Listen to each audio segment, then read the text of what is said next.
Boa tarde, pessoal. Mais uma vez aqui presente para um bate-papo com vocês.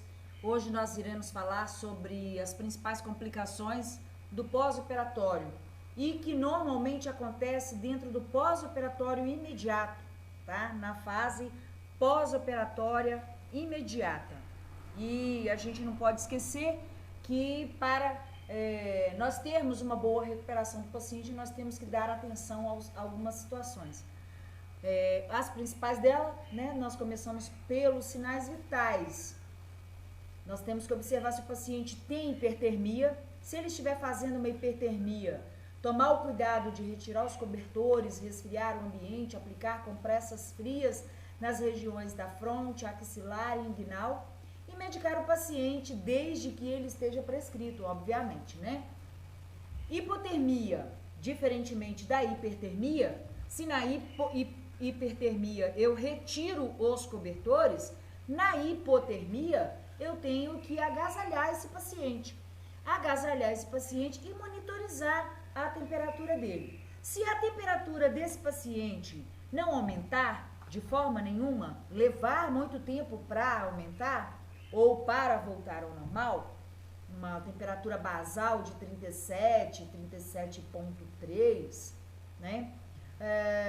Nós deveremos ter o bom senso de pegar os frascos de soro aquecidos, enrolados, cobertos, envolvidos numa compressa úmida e colocar debaixo do cobertor, do lençol, do edredom desse paciente, tá? Por que uma compressa úmida, professora?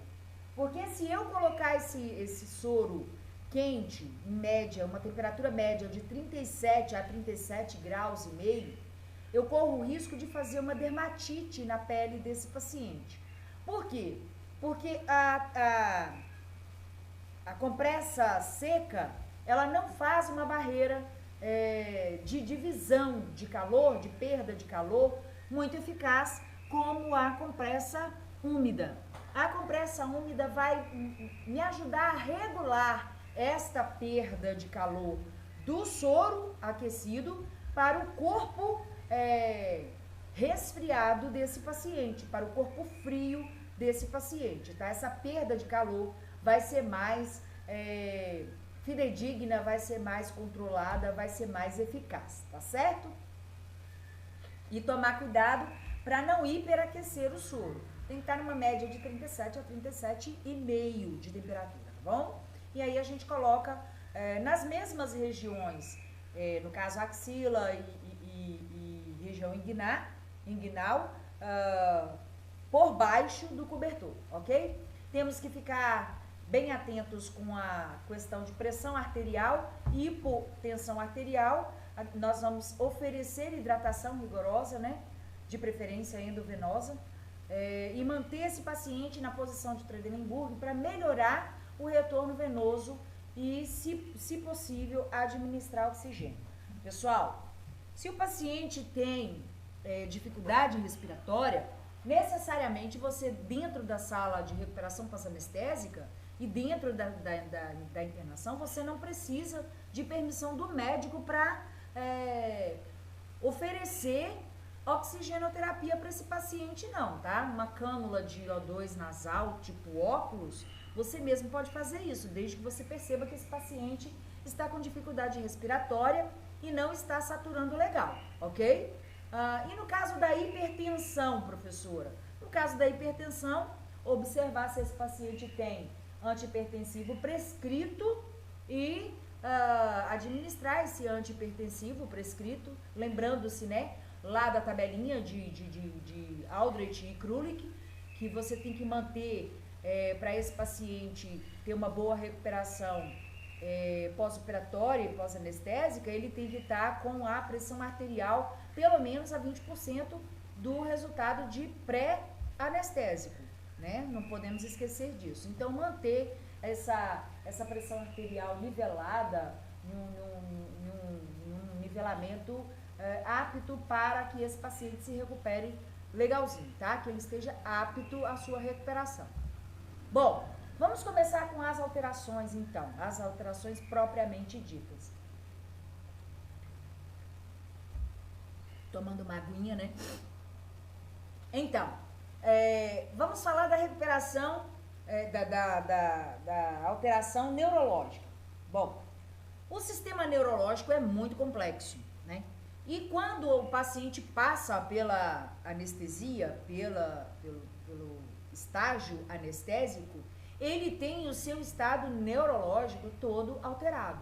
E aí nós temos que ficar de olho nessa recuperação do estado neurológico, principalmente no que diz respeito às complicações. Uma das complicações mais comuns na alteração neurológica é a dor. A dor geralmente vem na região da cirurgia, tá? No local do sítio cirúrgico. E aí nós temos que tomar como medida afrouxar ou trocar os curativos. Isso aí vai depender muito, tá? Porque a gente já sabe que o curativo cirúrgico, o primeiro curativo cirúrgico, deve levar em torno de 12 a 24 horas para ser trocado, né? Após a cirurgia, mas aí a gente tem que usar o bom senso, né? Avaliar todos os parâmetros para saber se precisa ou não trocar, tá? Aliviar a retenção discretas e fazer a mudança de decúbito, apoiar os segmentos do corpo em coxins, aplicar compressas frias ou quentes, e aí vai depender da situação, né? Escurecer o ambiente e diminuir os barulhos, estimular o paciente a repousar e ou proporcionar-lhe algo que distraia, como por exemplo televisão, música, revista, e aí nós já estamos falando do paciente no setor de internação, tá? Nesse caso aí, quando você for oferecer para ele esse tipo de distração, ele já vai estar no setor de recuperação. E se tiver medicação prescrita, administrar a medicação prescrita.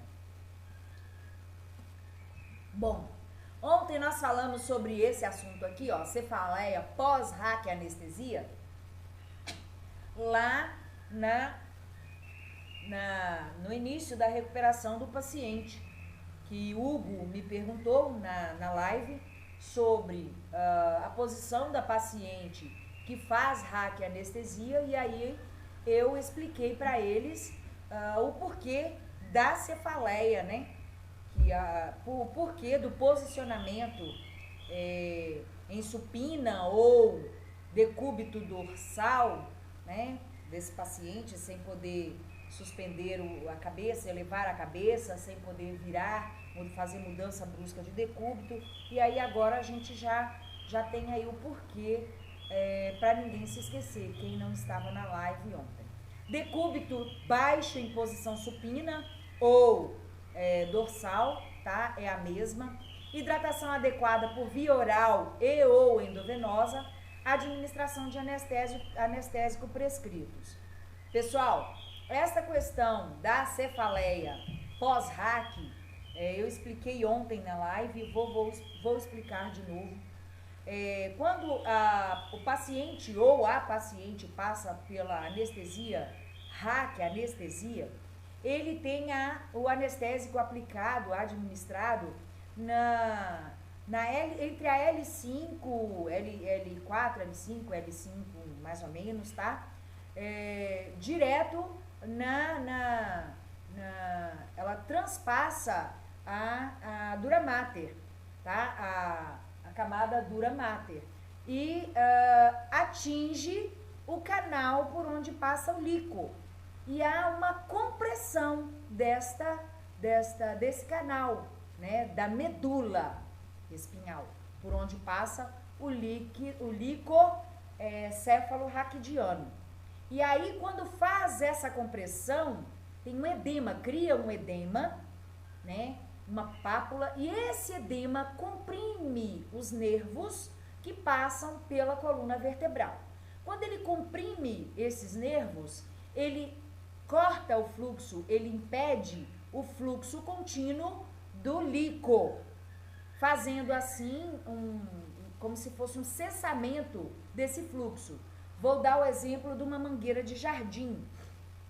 Quando você está molhando o seu jardim, e aí você puxa a sua mangueira, e a sua mangueira faz aquela volta, e faz aquela dobradura, você interrompe o fluxo da água. a sua água não chega mais na ponta da sua mangueira. E aí você fica impedida de molhar o seu jardim ou a sua planta, tá?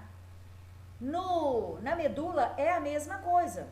No momento em que o indivíduo, a paciente ou paciente, recebe a raquianestesia, interrompe esse fluxo, o fluxo normal do líquor raquidiano, né? Então, o que vai acontecer? Esse edema cortou uma transmissão, ficou um vácuo ali, onde aplicou anestesia. Quando passa o efeito, e essa paciente tem que ficar em posição supina, exatamente para ela não ter um prejuízo na distribuição desse líquido, no fluxo desse líquido. Quando o anestésico começa a passar, o efeito do anestésico começa a passar, e o edema começa a sumir, o lúmen da medula começa a voltar ao normal. Só que lembrem-se que o fluxo estava parado, estava em êxtase. E aí, quando libera esse lúmen, essa luz, né, esse orifício, o que vai acontecer? Quando você abre, solta a mangueira do seu jardim, tira a dobra, a água vem num jato mais forte. Assim acontece com o líquor. Ele passa num fluxo muito mais forte, muito mais denso, muito mais intenso, provocando uma dor de cabeça, uma cefaleia. Se esta paciente dobrar o pescoço, estender, hiperestender ou dobrar o pescoço, ou virar muito bruscamente, esse jato aumentará a sua pressão e essa paciente pode ter dor de cabeça, cefaleia pro resto da vida dela, tá certo? A sonolência, ainda no neurológico, ok?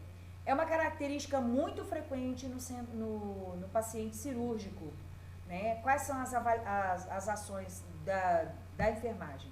Avaliação do nível de consciência deve ser sempre verificada mediante alguns estímulos, perguntar se ele sabe onde está, se sabe o nome dele, se sabe data, alguma coisa assim, tá? O estímulo tátil, pegar alguma coisa pontiaguda ou até mesmo apertar, pedir para apertar a sua mão, tá?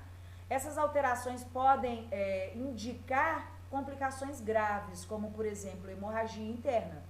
E aí, as hemorragias, nós vamos falar um pouco mais adiante, especificamente sobre algumas alterações, mais detalhadamente, para que vocês possam entender melhor, tá? O soluço. Soluços são espasmos intermitentes do diafragma, provocados pela irritação do nervo frênico. Nos pós-operatórios, suas causas mais comuns são as distensões abdominais e a hipotermia.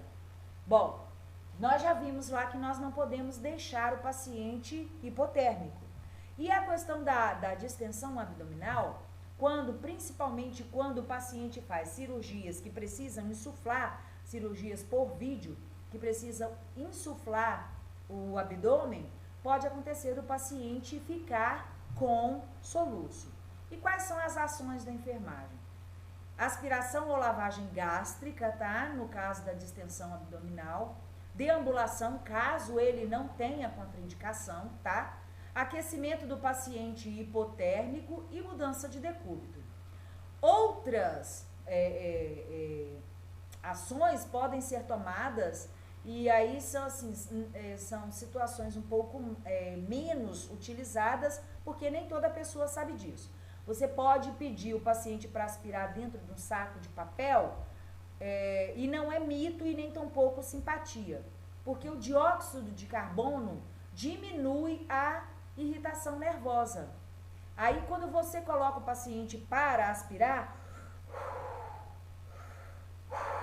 quando ele faz esse movimento no saco de papel, ele elimina mais dióxido de carbono e fica com mais oxigênio normal dentro dele, tá? E aí diminui a irritação nervosa, tá? Pode administrar metoclopramida, cloridrato de metoclopramida, que é o Plasil, ou então o ampliquitil, que também é muito eficaz para o soluço. Mas aí tem que ser de acordo com prescrição médica, tá?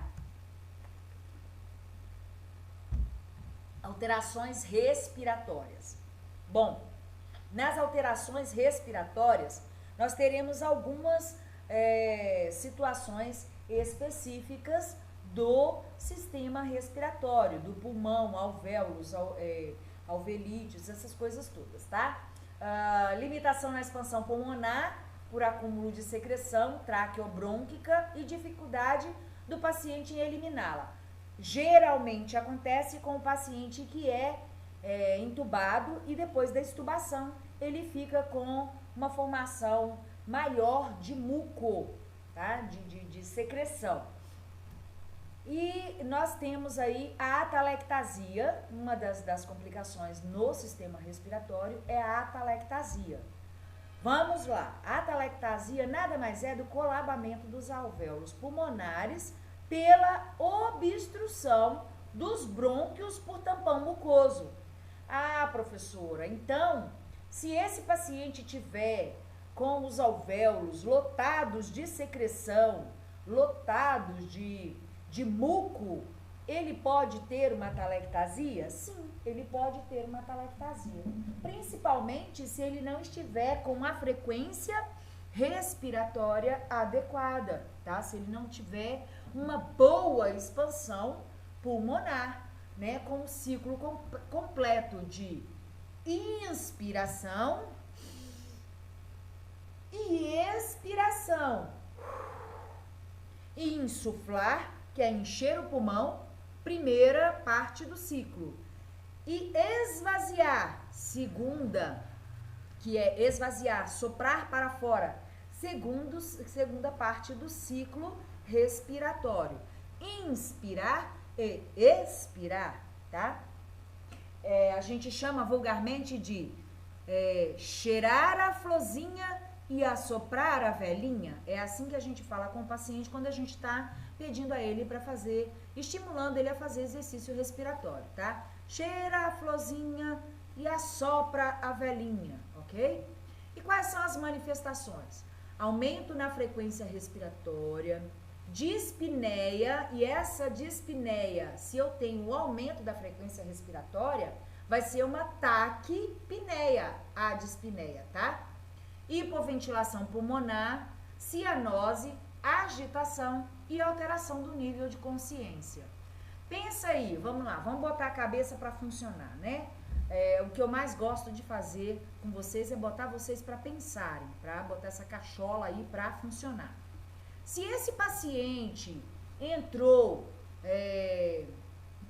numa frequência respiratória um pouco mais aumentada, se ele tem uma dispneia chamada taquipneia, que é o aumento da frequência respiratória, por que ele tem hipoventilação pulmonar, professora? Hipo não é pouca ventilação pulmonar? Sim, é pouca ventilação pulmonar. Bora parar para pensar. Quando você respira muito rápido, quando você corre que a sua respiração fica acelerada, você consegue fazer uma troca gasosa adequada? Não, né? A sua troca gasosa fica prejudicada. Logo, você vai ter uma hipoventilação pulmonar. Você vai estar jogando pouco oxigênio para o seu pulmão.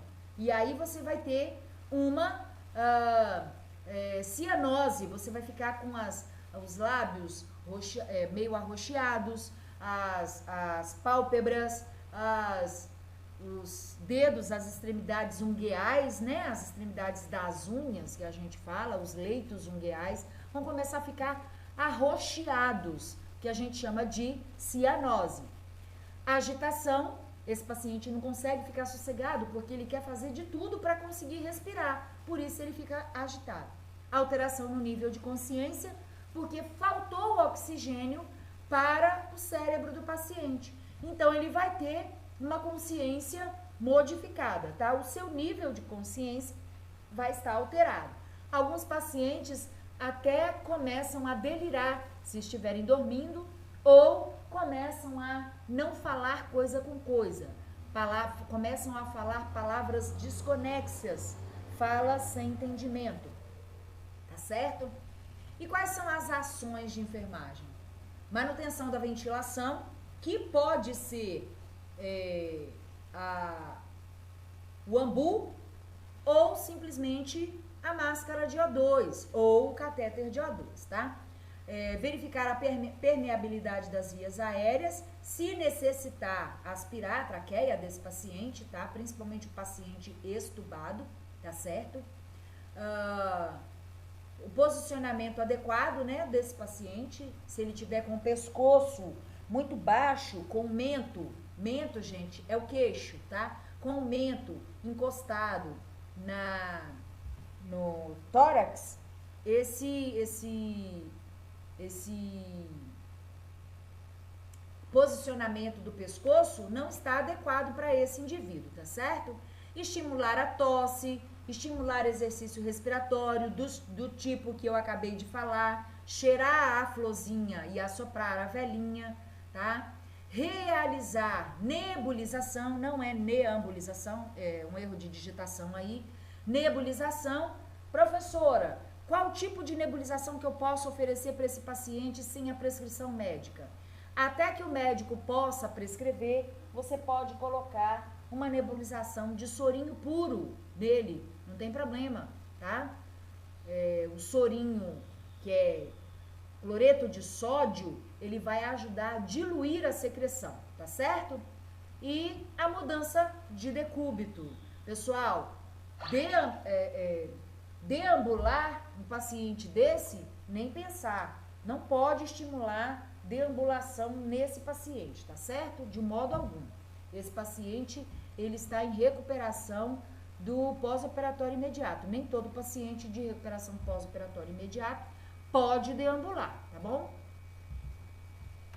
Pneumonia, inflamação do parênquima pulmonar, né, que são os alvéolos, né, os alvéolos ficam alojados no parênquima pulmonar, tá certo? Provocada por um processo infeccioso, geralmente de origem bacteriana. E aí, nós vamos lembrar da êxtase, a parada, né? Êxtase pulmonar. Bom, esse paciente ficou muito tempo entubado, com a respiração, com a ventilação mecânica, e aí ele não usou os seus alvéolos para fazerem a troca gasosa. E aí, infelizmente, ele acaba, ou então ele fica muito tempo deitado, né? O ar-condicionado, o próprio ar-condicionado da sala de operação, acaba acometendo, ou então da própria clínica de internação, esse paciente acaba sendo prejudicado, tá? Quais são as manifestações? Dor torácica, hipertermia, tosse produtiva, calafrio, prostração, eliminação de muco purulento, que é um muco esverdeado, dispneia, tá? E aí esse paciente pode estar ou TAC ou bradipneico. Qual é a prevenção? Mudança de decúbito, promoção de expectoração. Para que isso não aconteça, essas são as medidas preventivas. E se acontecer, quais são as ações de enfermagem? A administração de medicação, lógico que conforme prescrição, higiene corporal, estimular ingesta hídrica e estimular deambulação. Sem se esquecer de fisioterapia respiratória, tá? Pessoal, olha aqui, ó. Vamos lá, dor torácica. Quem já teve uma pneumonia sabe que o paciente com pneumonia, ele não consegue ficar muito tempo deitado, muito tempo sentado, não consegue respirar direito, dói demais, tá? Lembrar que tem uma bactéria, um micro-organismo alojado lá, tá? Hipertermia, também por causa disso, tem uma bactéria alojada lá no parênquima pulmonar desse indivíduo. Quando a gente fala em parênquima pulmonar, nós estamos falando daquela cápsulazinha que revolve tanto interna quanto externamente o pulmão desse indivíduo, tá? A tosse produtiva, né, com catarro, com muco, calafrios, porque aí ele pode variar de hipertermia a hipotermia muito rapidamente, mas ele está sempre voltando para hipertermia. Prostração, que é aquele paciente que não gosta, não quer levantar, não quer fazer nada, não tem ânimo para fazer nada. A tosse com eliminação do muco purulento, aquele catarro esverdeado e fétido, tá? E a dispneia. O que tem a ver a higiene corporal com toda essa situação aqui? Tem a ver que eu posso melhorar o quadro desse paciente enquanto ele está nesse quadro, tá? Por quê? Porque um paciente limpo é um paciente um pouco mais animadinho, tá? E a ingesta hídrica, professora? Toda vez que você oferece muita água para um paciente resfriado, gripado, com pneumonia, com tuberculose, com muita secreção, com traqueite, com faringite, laringite, que são todas as infecções do trato respiratório superior, sinusite, você ajuda esse paciente a diluir, a liquefazer o muco, as secreções existentes no trato respiratório desse indivíduo. E aí eu vou lembrar a vocês o seguinte: algumas avós e algumas mamães, quando o seu filho está com pneumonia, quando ele está com gripe, com sinusite, muito cheio de secreção, com a garganta muito secretiva, com placas bacterianas, essa mãe, por excesso de cuidado, acaba pecando. Costuma fazer leite queimado, né? Ou então dar muito leite quente para esse indivíduo. É uma atitude errônea, porque o leite contém muita gordura e contém elementos, lactase, elementos que podem aumentar a produção de muco. Se vocês quiserem fazer um teste mesmo saudáveis, tomem um copão de leite, um copão de achocolatado antes de dormir, que vocês observarão que durante a noite vocês produzirão muco na garganta a ponto de quase engasgar, tá? O leite, ele fermenta, o leite tem muita gordura, mesmo os leites desnatados, tá? Chocolates, achocolatados, os doces em si, eles formam muco muito rapidamente.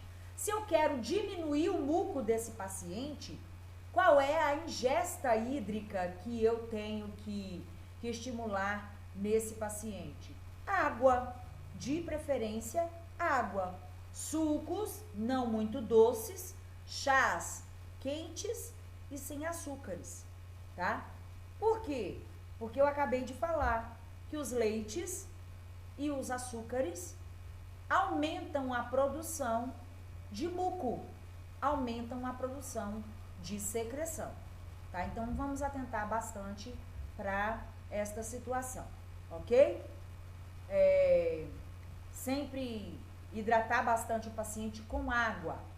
Embolia pulmonar, êmbolo de gordura, de ar ou de coágulo sanguíneo, que se desloca através da corrente sanguínea até o ramo de um vaso pulmonar, nesse caso, artérias e veias pulmonares, ocasionando obstrução parcial ou total. Quais são as manifestações? Dor aguda no peito, comum na fase aguda, dispneia, diaforese, ansiedade, agitação, alterações do nível de consciência, podendo até levar à morte. Misericórdia, que grave, né? Vamos ter cuidado com isso daí, podendo levar até a morte. Vamos ficar bem atentos a isso aí, tá? Quais são as ações de enfermagem?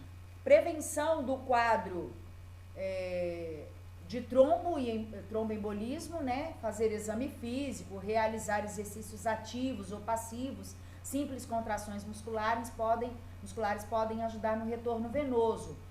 Utilizar meias compressivas, né? Controlar a administração de medicamento, e em algumas situações tem até os anticoagulantes prescritos, e aí tem que se fazer de acordo com prescrição. Estimular a deambulação e mudança de decúbitos em intervalos regulares. Pessoal, outra situação que nós podemos fazer e que eu esqueci de colocar aí é a ativação da circulação através de massagens ativadoras circulatórias nos membros inferiores, principalmente desse paciente. inferiores e superiores, ok? Bom, tem uma palavrinha nova aqui que vocês não conhecem, diaforese, tá? Diaforese é aquela sudorese intensa, é a transpiração intensa, tá? Esse paciente está com dor, esse paciente não está conseguindo respirar direito, ele tem um nível de consciência elevado, então ele vai estar muito sudoreico.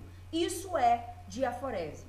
Bom, pessoal, hoje nós vamos ficando por aqui, tá? Com esses dois